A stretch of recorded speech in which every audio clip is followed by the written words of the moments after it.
Many probable systems have perceptive mechanisms far different from your own. In fact, some are based on gestalts of awareness completely alien to you. Quite without realizing it, your ego is a result of group consciousness, for example. The one consciousness that most directly faces the exterior world is dependent upon the minute consciousness that resides within each living cell of your body. And as a rule, you are only aware of one ego, at least at a time. In some systems, the individual is quite aware of having more egos than one, in your terms. The entire psychological organization is in a way richer than your own. A Christ, who is not aware of this, would not appear in such a system, you see.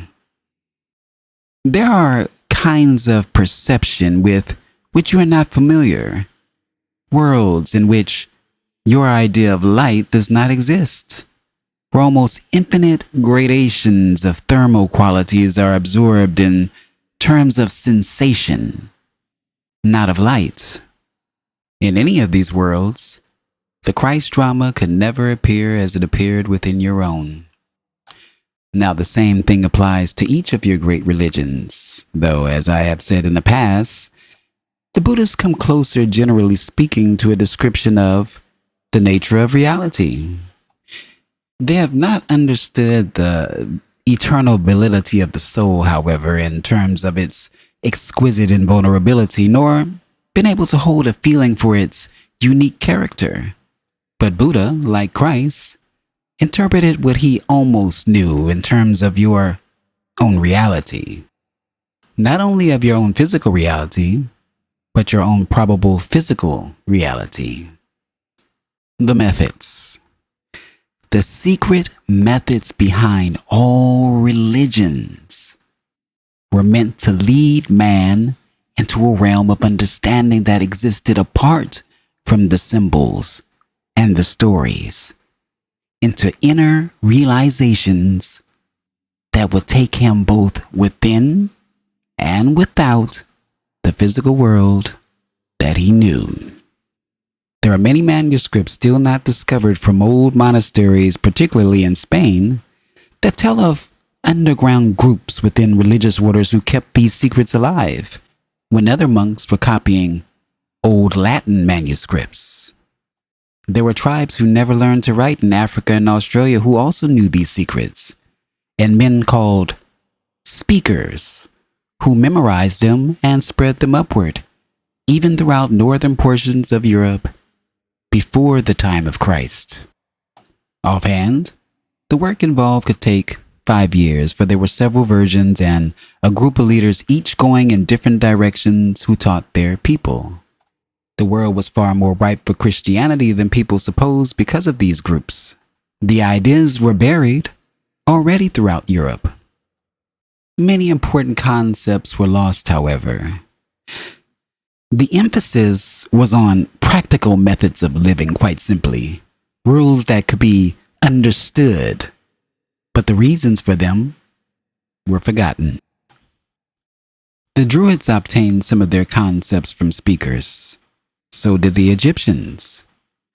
The speakers predated the emergence of any religions that you know, and the religions of the speakers arose spontaneously in many scattered areas, then grew like wildfire from the heart of Africa and Australia.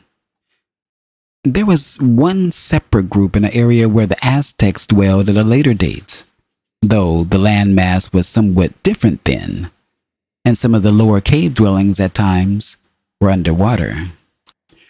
Various bands of speakers continued through the centuries. Because they were trained so well, the messages retained their authenticity. They believed, however, that it was wrong to set words into written form, and so they did not record them. They also used natural earth symbols, but clearly understood the reasons for this. The speakers singly existed in your Stone Age period and were leaders. Their abilities helped the caveman survive.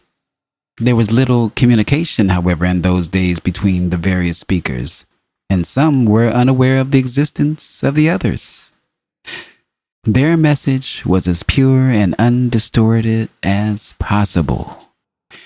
It was for this reason, however, through the centuries, that many who heard it translated it into parables and tales. Now, strong portions of Jewish scriptures carry traces of the messages of these early speakers, but even here, distortions have hidden the messages.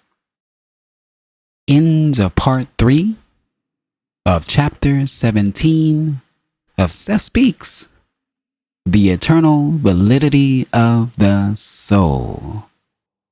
Let's talk about it. Here, Seth is conveying several key points in this passage. Diversity of perceptive mechanisms. Seth suggests that there are numerous systems or worlds with perceptive mechanisms vastly different from our own. Some of these systems have awareness based on unique gestalts of consciousness that are alien to human understanding. Then he talks about group consciousness and ego. Seth explains that our individual egos are actually a result of group consciousness. Our primary consciousness, which interacts with the external world, relies on the collective consciousness residing within each cell of our bodies. Then he talks about richer psychological organizations. In some of these systems, individual awareness extends beyond a single ego, and the psychological organization is more complex and rich than what humans experience. Seth implies that beings in such systems may have a deeper understanding of reality. Then he talks about diverse perception. Seth highlights that there are worlds where our concept of light does not exist, and sensations are experienced in terms of thermal qualities rather than light. This diversity of perception shapes the nature of reality in these worlds. Next, Seth talks about variation in religions. Seth suggests that the way religious and spiritual experiences manifest in these different systems can vary significantly. He mentions that Christ's story, for example, would not unfold the same way in these alternate worlds. Next, he talks about, and I think this is a very important point here, purpose of religious methods. Seth claims that the secret methods behind various religions were intended to lead individuals to inner realizations and understanding beyond the symbols and stories. These methods were meant to bridge the gap between the physical and non-physical realms. Then there was the part about the transmission of knowledge. Seth talks about underground groups within religious orders and tribes in Africa, Australia, and other regions that preserved and passed on these spiritual secrets orally. This knowledge predates known religions and was transmitted through speakers. That brings us to the pure message of the speakers. The speakers were individuals with special abilities who existed in the Stone Age. They communicated their message without physical interaction and believed in keeping their wisdom pure. Over time, others turned their teachings into parables and tales, which are sometimes reflected in Jewish scriptures, but have been distorted. Overall, Seth is highlighting the diversity of consciousness, perception, and spirituality across different systems and how this diversity influences the nature of religious experiences and teachings and those systems. If you've enjoyed this video, please consider subscribing, giving the video a like, and of course sharing with a friend. What did you think about what Seth had to say in this particular passage? Leave it in the comments below. And until the next time, thank you for listening. Thank you for watching. Thank you.